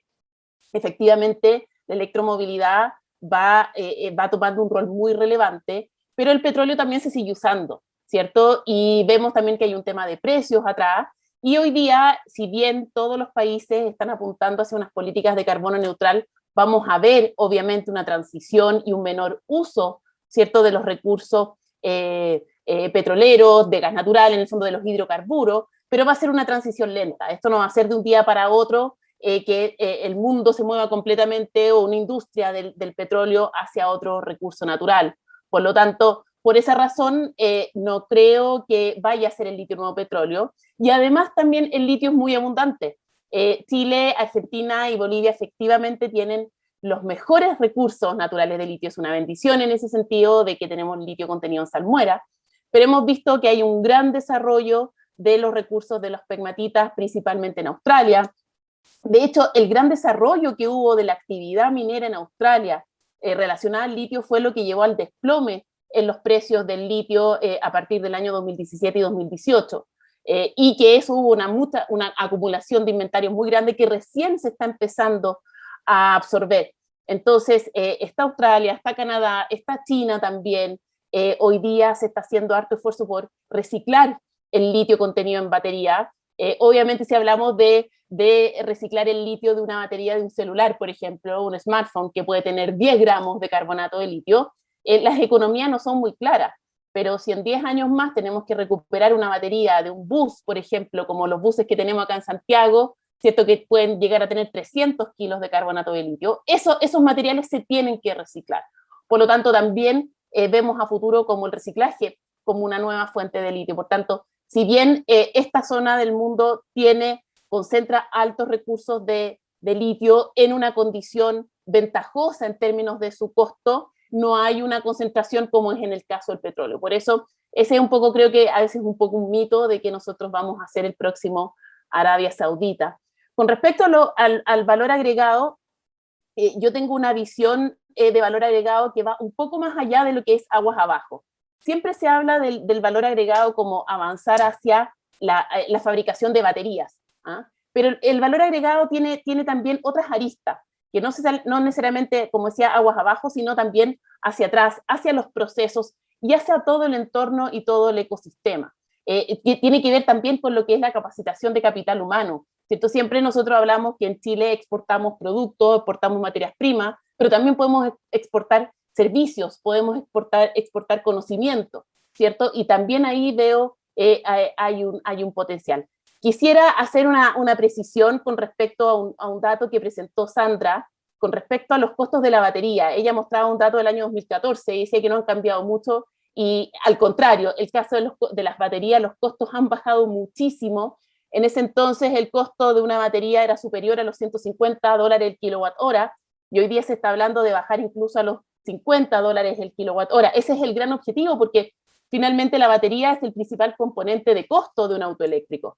Entonces, y obviamente a los precios de hoy día, el litio sigue siendo poco relevante en esta batería, pero eso no necesariamente va a ser así en el futuro, con baterías ya mucho más económicas, con un factor de economía de escala también más grande, porque claro, cuando teníamos un sector que la electromovilidad representa menos del 1% del parque automotriz, obviamente el factor escala es pequeño, pero si estamos pensando que hacia 2030 o 2040 vamos a tener un 40, un 50% del parque automotriz eléctrico, el costo de la batería obviamente se va a reducir.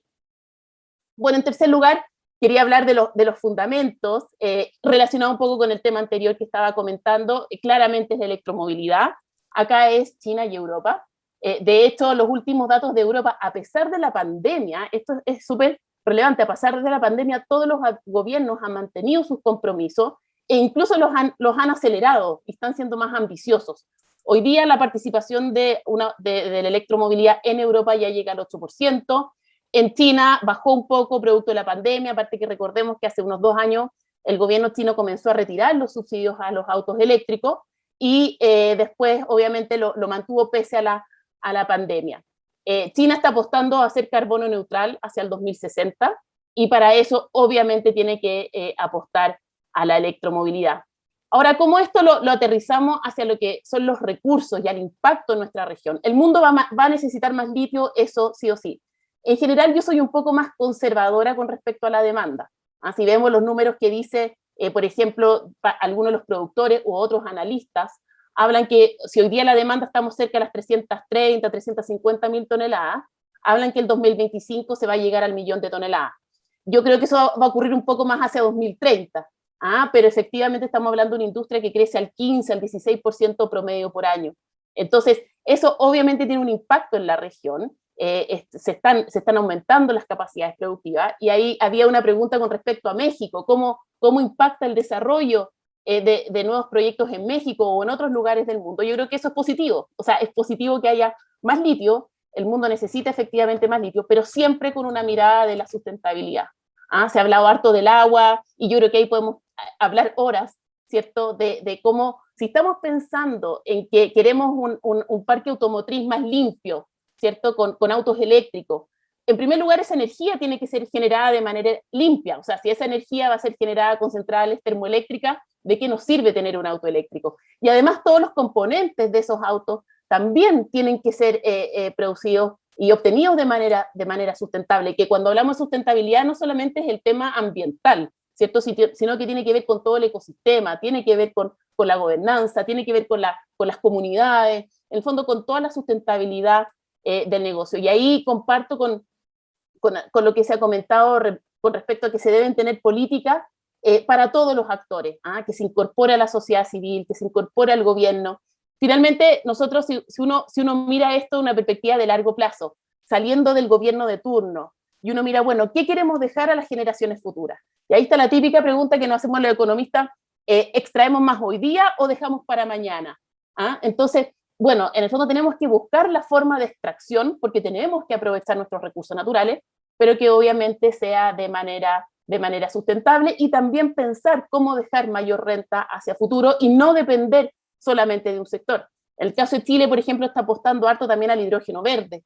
Hoy día, con el precio de las renovables, digamos, la energía fotovoltaica, solar, que ha bajado bastante, el hidrógeno verde pasa a ser una realidad para nuestro país. Entonces algunos se preguntan, bueno, ¿y esto compite con el litio?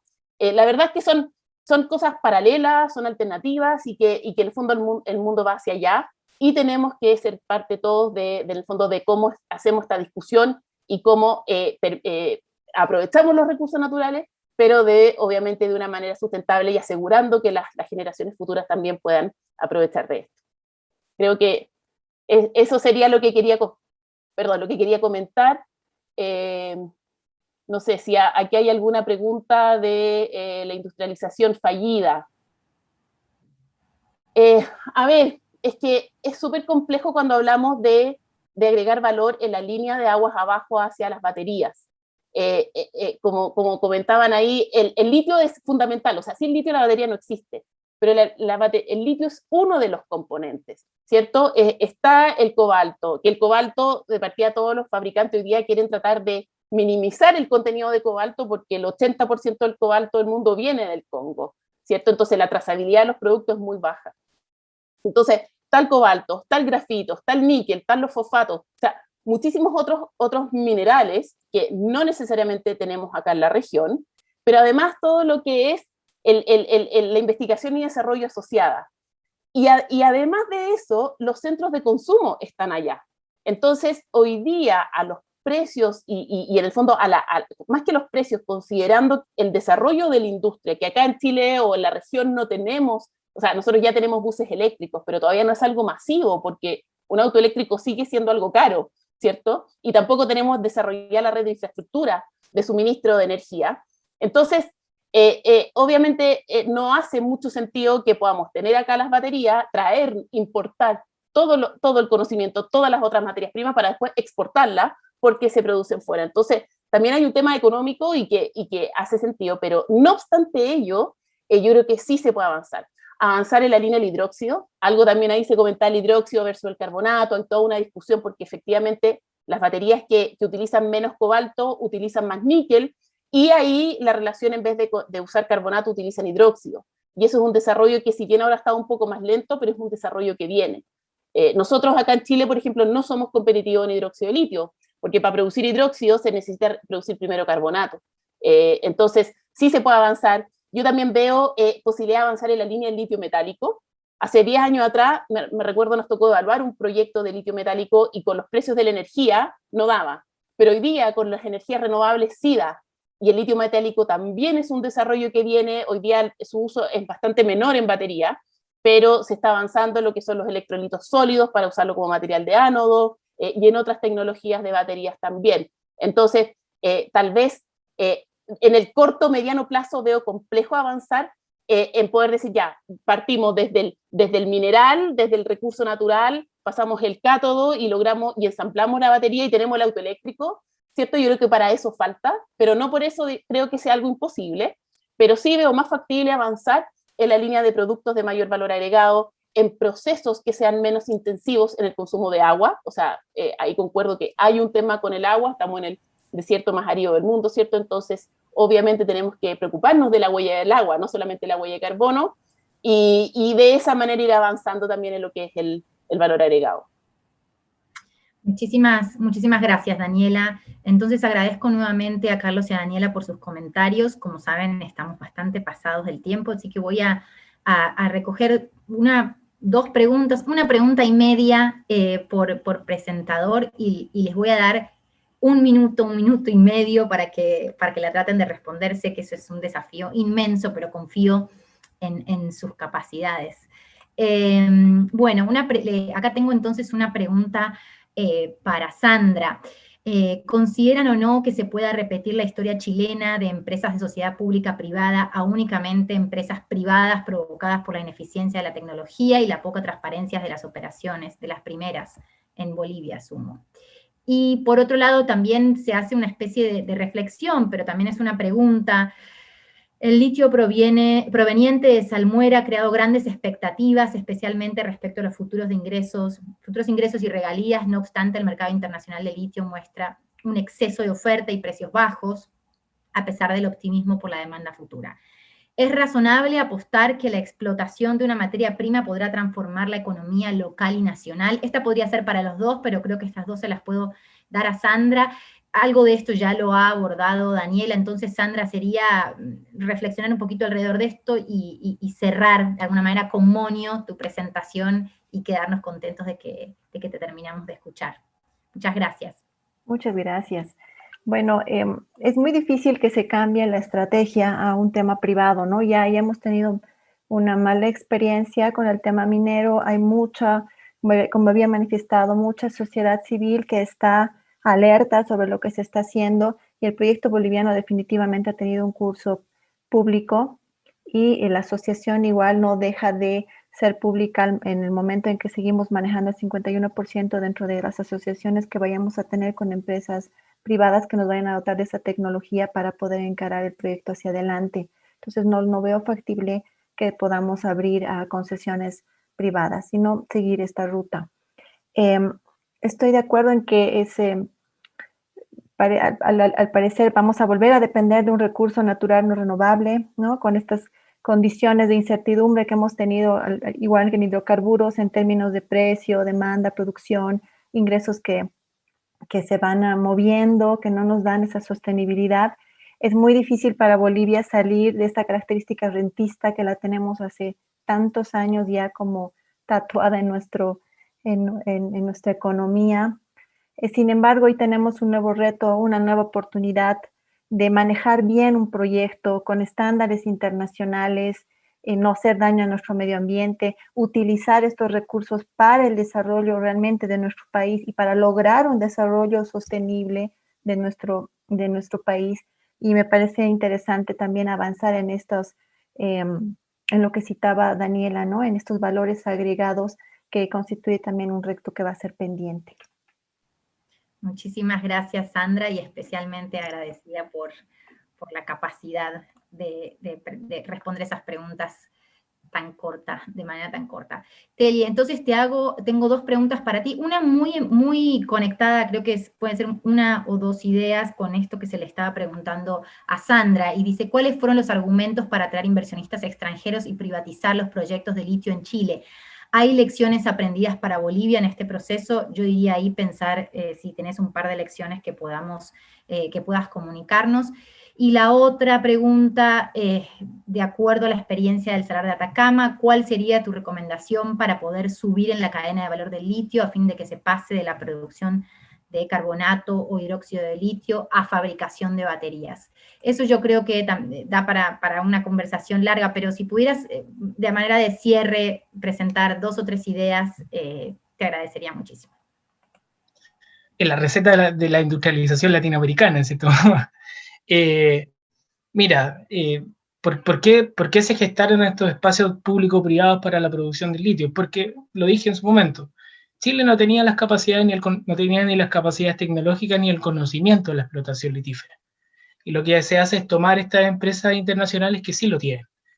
Yo creo que esa es una brecha de conocimiento que mencionaba Sandra, que tenemos gran parte de los países de la región, porque nunca hemos sido industrializados, porque no tenemos un alto desarrollo un alto trabajo en desarrollo, en investigación y desarrollo, no tenemos capital humano también especializado en estas temáticas. Desde lo teórico, creo que sí, respondiendo a Nicolás y respondiendo a Edgar, desde lo teórico, sí hay que establecer, yo creo que tenemos que seguir el camino de la asociación público-privada, porque no tenemos las capacidades internas y no somos competitivos en esos términos. Ahora, esas asociaciones público-privadas sí tienen que cautelar transferencia tecnológica con una participación mayoritaria del Estado, que el Estado controle y direccione la producción, el cómo se produce y el qué se produce. También que se incorporen, como mencionaba Daniela, también reglas de contenido local en las formas de producción, y también ciertas políticas de Estado, porque como decía, nosotros podemos producir autos, pero no consumimos autos. O sea, hay que generar ciertos intensivos también para generar demanda interna. Y en ese sentido me hace sentido generar estos encadenamientos regionales, que también salía en el foro. O sea, cómo podemos generar encadenamientos regionales no tan solo en la producción, sino también en el consumo interno, con incentivos, con subsidios para incentivar ciertos productos. Eso desde lo teórico. Ahora, ¿qué es lo que dice la experiencia chilena? Por ejemplo, el cobre. Hablamos más allá de agregación de valor, industrialización, de la complejidad económica que tiene Chile. El cobre ha tenido una experiencia bastante desfavorable en ese sentido. De producir cátodos de cobre, en los últimos 20 años hemos aumentado considerablemente la producción de concentrados de cobre. O sea, en vez o sea, si bien no nos diversificamos, en el mismo producto del cobre nos hemos ido descomplejizando. Esa es la experiencia real que existe en Chile.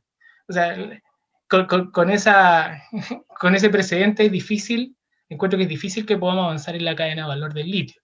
Ahora, ¿qué es lo que se puede hacer? Que también lo mencionaba Daniela, y me hace mucho sentido, es tomar esta medida de cautelar que los procesos de extracción sean sustentables.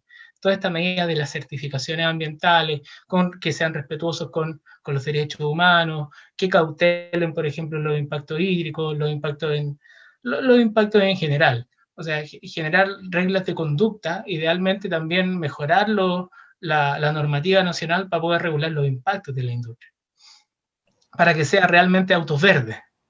Yo creo que ese es un camino que podemos avanzar en la regulación de impacto.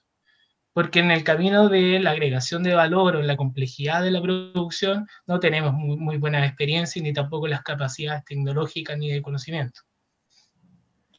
Bueno, muchísimas gracias, Teli. Les agradezco a todos, Daniela, Teli, Sandra, Carlos, en nombre de NRGI y de todos los asistentes a este evento. Fue muy rico, por supuesto, como siempre, y eso es lo positivo de estos espacios. Queda mucho para seguir conversando, para seguir discutiendo, quedan preguntas pendientes. Iremos, entonces, bueno, pero de todas maneras quería entonces invitarlos a ustedes, panelistas y comentaristas, y a todos los que están asistiendo en este momento al evento, a la última edición de este ciclo de capacitación, que va a tener lugar el próximo miércoles, bueno, no el próximo, sino el siguiente miércoles 24 de marzo a la misma hora que este. Eso es 9 a.m. Perú y Colombia, 10 a.m. Bolivia y 11 a.m. Chile. El tema de la última sesión es el de la agenda de sociedad civil para las cadenas de suministro mineras responsables en los Andes. Esperamos que nos puedan acompañar. Y bueno, nuevamente, muchas gracias por haber estado durante estas 2 horas con nosotros debatiendo estos temas tan relevantes para la región. Muchas gracias. Y bueno, y como decía Juan Luis en un principio, todos estos espacios y estos eventos quedan grabados y guardados, colgados en nuestra página web, así que en cualquier momento se pueden volver a revisar si es que hay interés. Muchísimas gracias.